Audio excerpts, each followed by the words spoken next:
이쪽에 가운데 부분, 우리 번역 노걸대 학원 나와 있는 부분부터 우리가 시작을 할 건데, 일단 간단하게 지난 시간 공부한 내용을 좀 기억해 보면, 우리 국어 자료에는요, 시대별 국어 자료가 있고 고대 국어, 중세 국어, 근대 국어. 고대 국어에는 우리의 문자가 없었기 때문에 차자 표기를 이용하였다. 그래서 서기체라는 것도 있고 이두라는 것도 있고, 그 다음에 우리가 현찰, 또 뭐 있었지?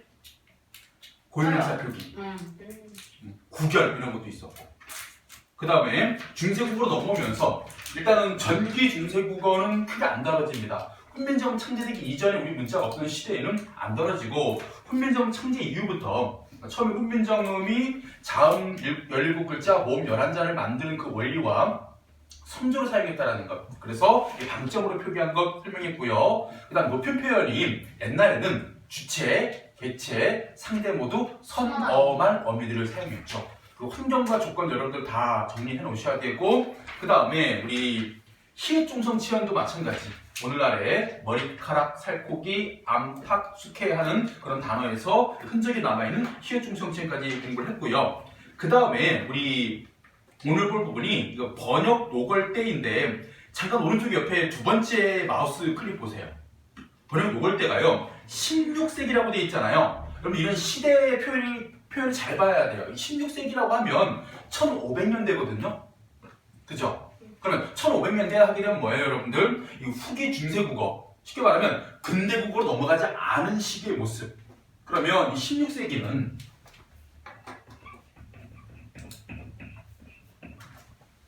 풍경업이 소실됐어요. 그죠? 여린이도 소실됐어요. 알아요. 반지음은 소실될 뻔했어요. 알아요. 후기 중세국어로, 그러니까 앞에 있는 15세기 와도 다르고 뒤에 오는 17세기와도 다른, 그러니까 15세기에 있었던 것들 중에 사라진 것들이 상당히 많고 17세기에 근대국으로 넘어가면서 없어질 것들이 아직 남아있는 것도 많이 있고. 들어오세요. 뭐 하세요?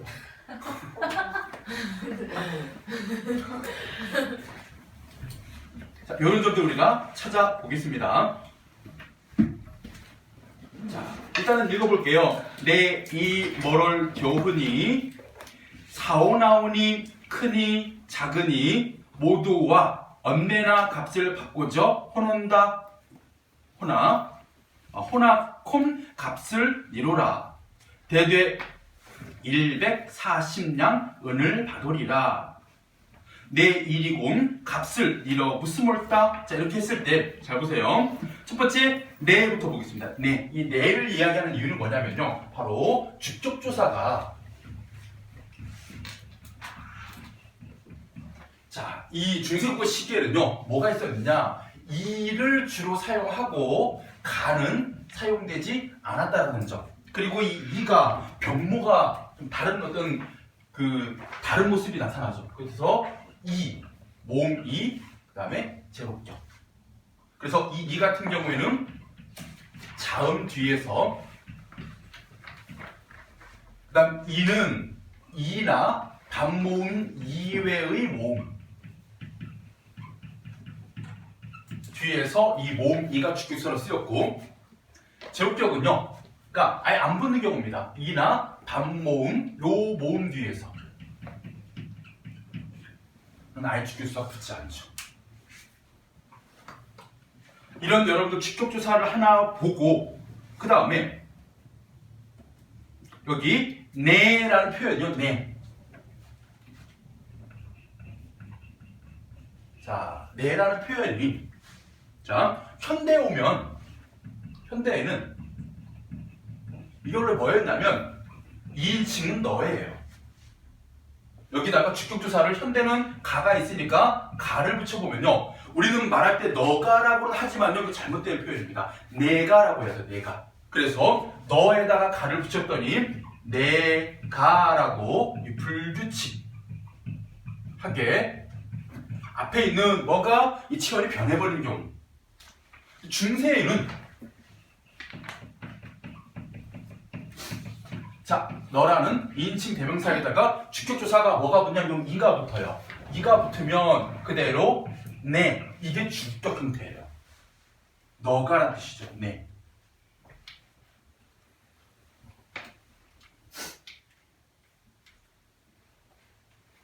그리고 중세에서 현대로 오면서 어떤 일이 벌어졌길래 내가가 되는지 요 과정에는요 중간에 근대국어 시기에 뭔 일이 있었어요. 요거를 나중에 우리 뒤에 학습할 때 다시 설명을 하겠지만 그러니까 간단히 얘기하면 어떤 과정이냐 바로 이 네 할 때 요 에라는 모음이 있잖아요.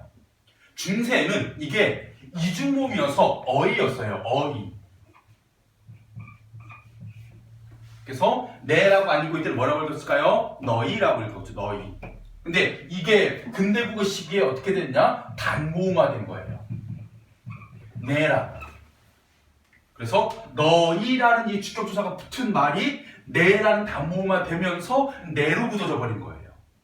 그래서 네로 굳어짐에 의해 가지고 그냥 단독으로 쓸 때는 너지만 가가 붙을 때는 네가 돼버린 현상이 근대국어 시기에 이중모음 애가 단모음 애로 바뀌는 이 사건 때문에 이런 일이 벌어졌답니다. 이게 현재로서는 가장 설득력 있는 설명이에요. 요게 우리 어디에 있냐면요. 309쪽. 뒤에 가보세요. 그 잘생긴 남학생이 뭐 복도를 생각하는 연기하는 그 사진. 뭐라고 얘기했냐면 일반적으로 하늘의처럼 체언과 조사가 결합하면 앞에 체언은 바뀌지 말아야 돼요. 근데 우리 너의 주격서 가 결합하면 왜 너가가 아닌 내가가 되나요? 왜 체언이 바뀝니까? 라는 질문에 대한 답변 보세요. 바로 중세국어 시기에 애는요 이중모음이었기 때문에 어이로 발음했었고 주격서 가가 없었죠. 근데 오른쪽 근대국어로 보겠습니다. 애가 지금과 같이 단모음으로 발음되기 시작하고 주격조사 가가 생겨나기 시작하면서 뭐예요? 단모음화된 내에다가 주격서가 가가 붙은 형태로 바뀌었다는 것이죠. 지금의 내가가 된 거예요. 요 설명 여러분들 기억해 주셔야 됩니다. 아시겠죠? 왜냐면 이게 본문에 나와 있는 이 번역 녹을 때 나오는 내용이기 때문에 기억하셔야 됩니다.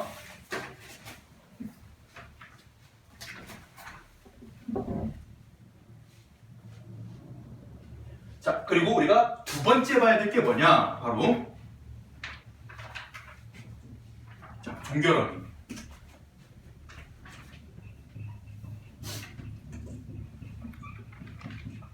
자, 종결어미 중에서도 뭐가 있냐면요. 의문형,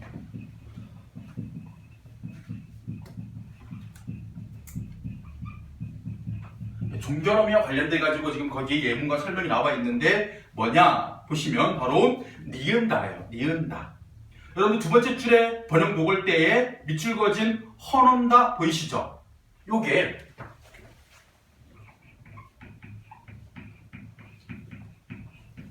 자 헌언다 할 때 요 니은다가 바로 이때는 의문형 종결어미로 사용됐습니다.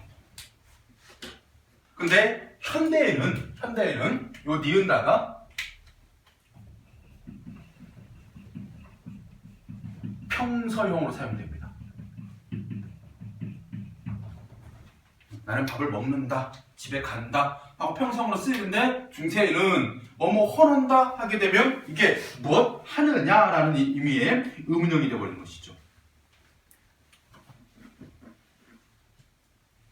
자 그리고 요 니은다 위에 보면 또 뭐가 있어요? 요 너가 있죠. 그래서 이거 다시 형태성 분석해 보면 이렇게 돼야 되는 거야. 호다라는 어간에 선어말어미 너를 붙이고 마지막에 종결어미가 우리가 지금 배우고 있는 니은다거든.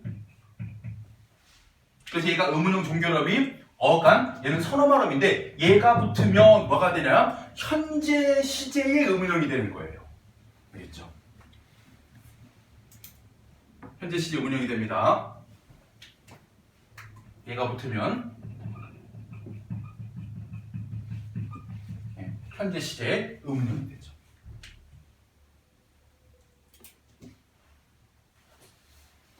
그리고 하나 더 있어요. 이렇게 뭐뭐 니은다로 끝나는 요 의문형 종결은요 1인칭이나 3인칭에 쓰이는 게 아니라 너 주어가 넣어야 돼요. 그래서 2인칭에 쓰이는 의문형이라는 점.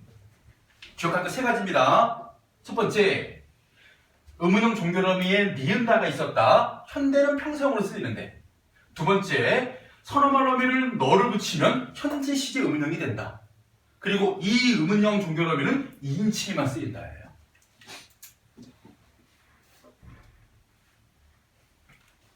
그리고 조금 더 확장해가지고 우리 마지막 줄에 보면 여러분들 줄거 좀 무슨 홀따 보이시죠?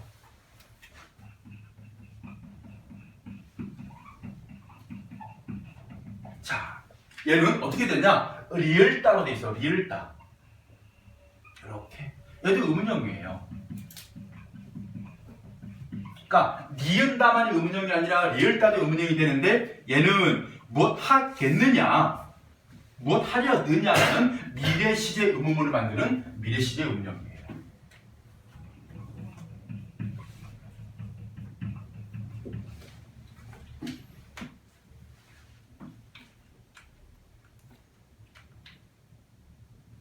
자, 그래서 일단 여기서 보이는 거 뭐가 있었다? 주격조사에 이가 주로 사용되면서 특히 네라는 것이 어떻게 오늘날 불규칙적인 이런 내가가 됐는지에 대한 그런 역사적인 변천 과정 하나 보고 2인칭 종결어미에 니은다와 리을다가 있었다. 요거 여러분들 거기 번역 노걸 때 통해 기억하시면 되고요. 자, 그 다음 이제 조금 집중해서 보셔야 돼요. 근데 중요한 게 뭐냐면 이거를 우리가 처음 보니까 어렵다고 생각하면 한도 끝도 없이 어려워지는데요. 한번 공부할 때 다른 거 다 걷어버리고 핵심과 본질만 딱 정리하고 그것만 기억하시면 돼요. 바로 뭐냐? 특수 선어말 어미 5예요. 이름에서 풍겨지는 포스는 되게 강한데 실제적으로는 간결합니다. 자, 보겠습니다. 세 번째가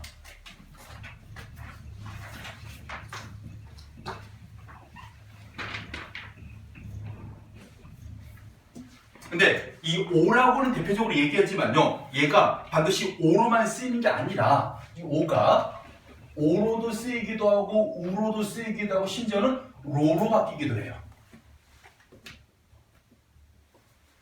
오우는 양성모음, 음성모음이라는 모음조화에 의해서 오우 두 개가 나오는 거고요. 로 같은 경우에는 이 특이한 표현 몇 가지가 있어요. 거기에만 그 문장, 쉽게 말하면 그 형태 안에서 변화를 거쳐서 오가 로로 바뀌는 일부의 경우이기 때문에 대부분 오우만 보시면 돼요. 오우.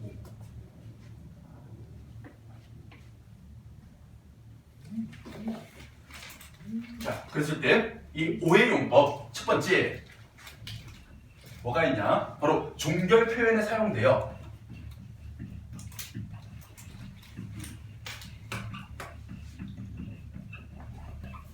어떤 기능을 하느냐? 주어가 1인칭 임을 알려주는 기능을 하는 선어말 어미 오가 있어요.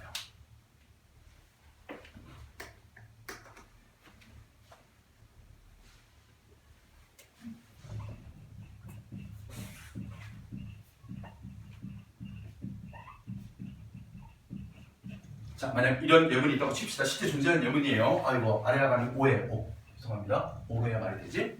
네, 전호라. 요 전호라를요, 형태적으로 분석해 보겠습니다. 어떻게 되느냐? 일단, 전하다, 전어다라는 어간에다가 선어말 어미 오가 숨어 있어요. 요거 줄 펴야 되지. 양쪽에. 그리고 마지막에 뭐? 라라는 종결어미.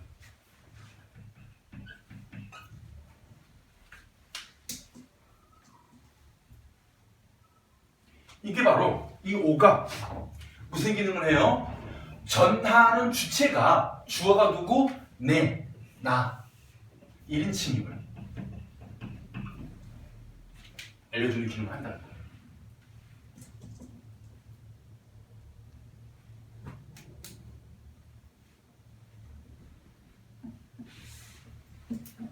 그리고 번역 노골 때에는 이렇게 나와있죠. 대되 140냥 은을 받으리라 이렇게 돼 있잖아요. 근데 이 그때 표기는 없지만 밑에 현대어 풀이를 보시면 세 번째 줄이 이렇게 돼 있어. 괄호 열고 내가라고 돼 있죠. 내가.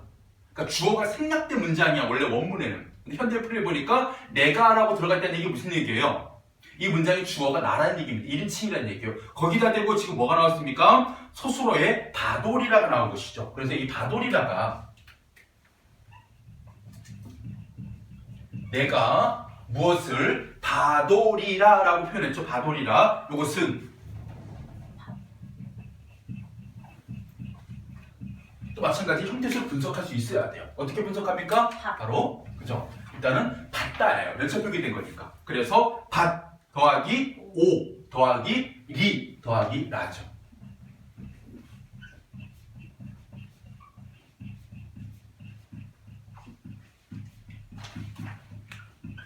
이렇게 형태식으로 분석할 수 있어야 돼요. 그래서 이때 오가 무슨 기능을 한다? 주어가 1인칭임을 보여주는 기능을 한다.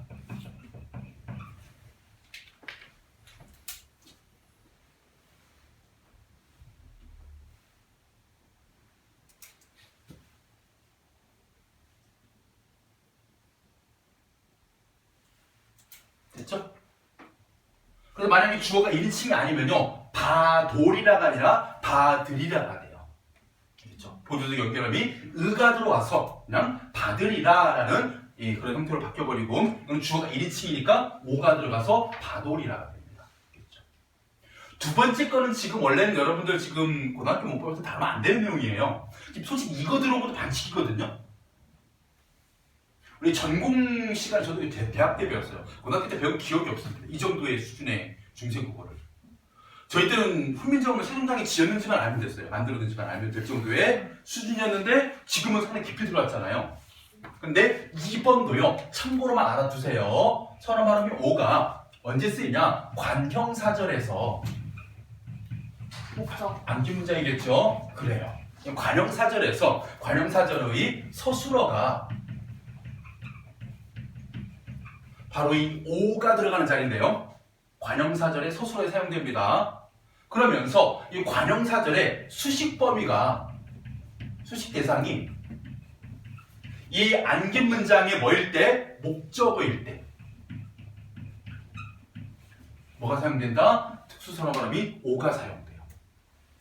만약 꾸미는 이 수식 대상이 원래 문장의 주어였다면 이때 오가 붙지 않아요. 뭐임을? 목적어임을 알려주는 기능. 무조건 관계관용절이어야 되는. 그죠? 동쪽 관계는 올 수가 없죠. 그 꾸밈을 받는 성분이 들어가지 못하니까.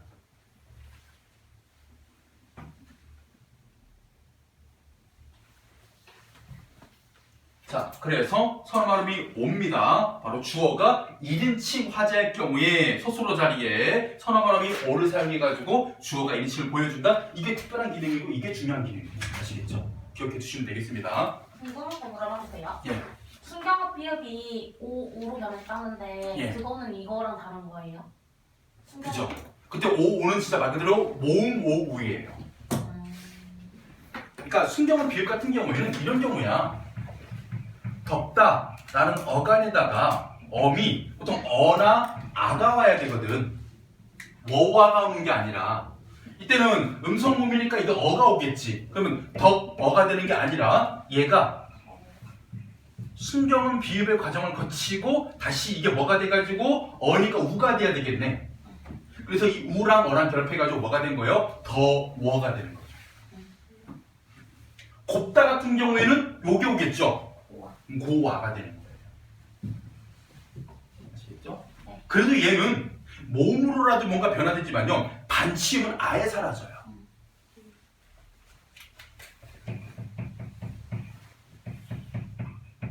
뭐 집을 짓다, 밥을 짓다 할 때 집, 요 같은 경우는 이 시옷 같은 경우 있잖아요. 그냥 사라지지 않고 요 과정을 거쳤다고 보죠. 순경. 순경은 반치음. 그런 다음에 얘는 아예 사라져가지고 그냥 탈락돼 버리잖아요. 시옷 불규칙에서 지어가 되잖아요. 뭔가 다른 몸이 첨가가 되지 않잖아요. 여기처럼. 그죠? 됐나요?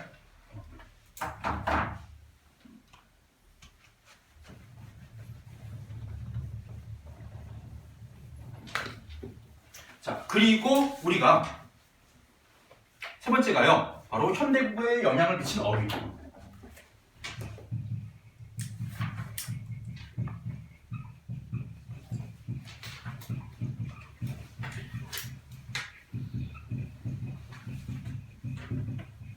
여러 가지가 있어요. 우리가 1학년 때 기억을 더듬어 보면요, 뭐가 있습니까? 우리가 뭐 어리숙하다, 혹은 뭐 좁쌀 이런 거 여기서 설명할 거예요. 그 다음에 또 뭐가 있냐면요, 여기 지금 그 우리 현대국어의 사납다 이런 말들이 다 과거에, 여기는 어리숙하다의 어리가요, 옛날 중세의 어리다라는 이 말이 무슨 뜻이었습니까? 어리석다는 뜻이었잖아요. 그 흔적이 남아가지고 오늘날 어리숙하다는 나이가 적은의 어리가 아니라, 그죠? 어리석은의 어리라는 뜻이 살아있어가지고 어리숙하다가 좀 바보 같고, 그죠? 이런 의미로 사용된 거죠. 그 다음에 우리 조 더하기 쌀이야 얘들아. 근데 합치니까 좁쌀이 됐어. 그러면 바로 이 비읍이죠. 이거는 뭐 때문에? 중세에 저 쌀이 요거였어요. 어두장. 그래서 이 비읍이 뭐 하는 겁니까? 완전 사라진 게 아니라 앞말에 지금 자리가 비어버리면 그 자리에 훅 들어가는 거예요. 올해 지은 쌀, 해 더하기 쌀, 햅쌀. 얘들아, 햇반하고 다른 거야. 그때는 이제 그때는 산소리 현상이고 변소리 해가지고. 그리고 뭐 매 더하기 쌀하면 맵쌀. 찰지다 할 때 그릴 탈락돼요. 찹쌀. 조 더하기 쌀, 좁쌀 이렇게 되는 거죠. 그리고 사납다 같은 경우에는요, 이 사납이라는 표현이 바로 중세국어의 사오납다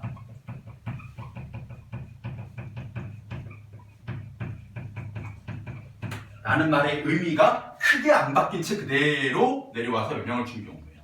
그래서 중세국어의 사오납다는 무슨 뜻? 좋지 않다 혹은 질이 떨어진다 라는 의미였거든요. 그래서 오늘도 마찬가지입니다. 물론 사납다는 의미가 어떤 성품, 동물의 행동을 얘기할 때도 쓰이긴 하지만, 뭐 맹수는 사납다 혹은 뭐 성질이 사납다라고 표현하기도 하지만요, 이런 경우도 있잖아요. 오늘은 운수가 사납다, 뭐 팔자가 사납다 할 때는 좋지 않다는 의미도 있잖아요. 그러면 이때 사납다라는 의미는 중세의 사오납다에 좋지 않다, 질이 낮다라는 의미가 뭘로 계승된 걸로 보는 거죠.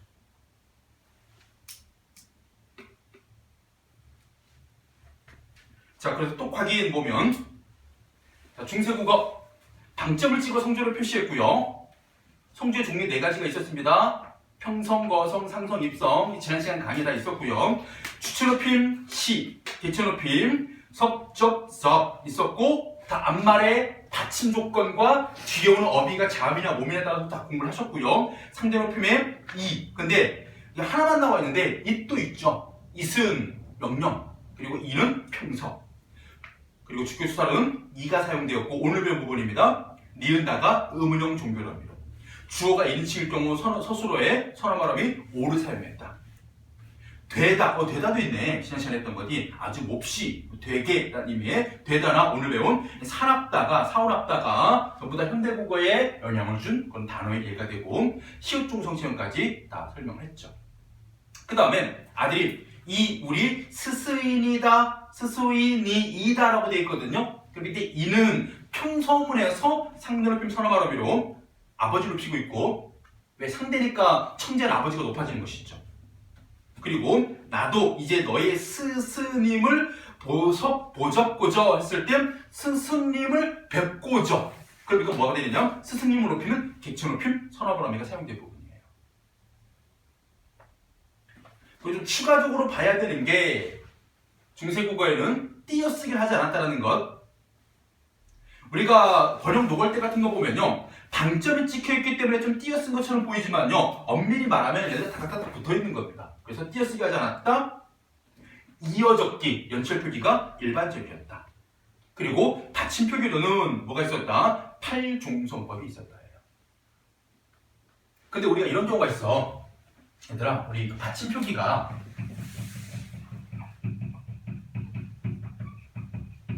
그러니까 먼저 만들어진 거는 종성, 부용, 초성이고, 나중에 만들어진 게 팔중성법 이렇게 봐야 되거든. 네. 그랬을 때 우리 이런 경우가 있어요. 용비어 천가에 보면 그 2장에 뿌리 깊은 나무는 나오기 시작하잖아요. 곧 띄고 여름 하나니 할 때 곧 지읒 받침을 썼거든요. 원래 팔중성법의 8글자에는 지읒이 들어가지 않아요. 그러면 이때 받침 지읒 쓴 것은 뭐에 의해 가지고 종성부영 초성에 의해 가지고 종성은 초성에 쓸 수 있는 글자는 다 쓸 수 있다. 지읒을 쓴 거예요. 요게 뜻은 꽃이에요. 그리고 팔종성법에 예가 되는 것 바로 서머띠예요. 서머띠. 원래 얘가 기본이 뭐였습니까? 치읓이었어요. 근데 치읓을 쓰지 못하고 뭐 한 겁니까? 팔종성법에 의해서 시옷을 교체시켰잖아요. 이건 팔종성법을 지키려고.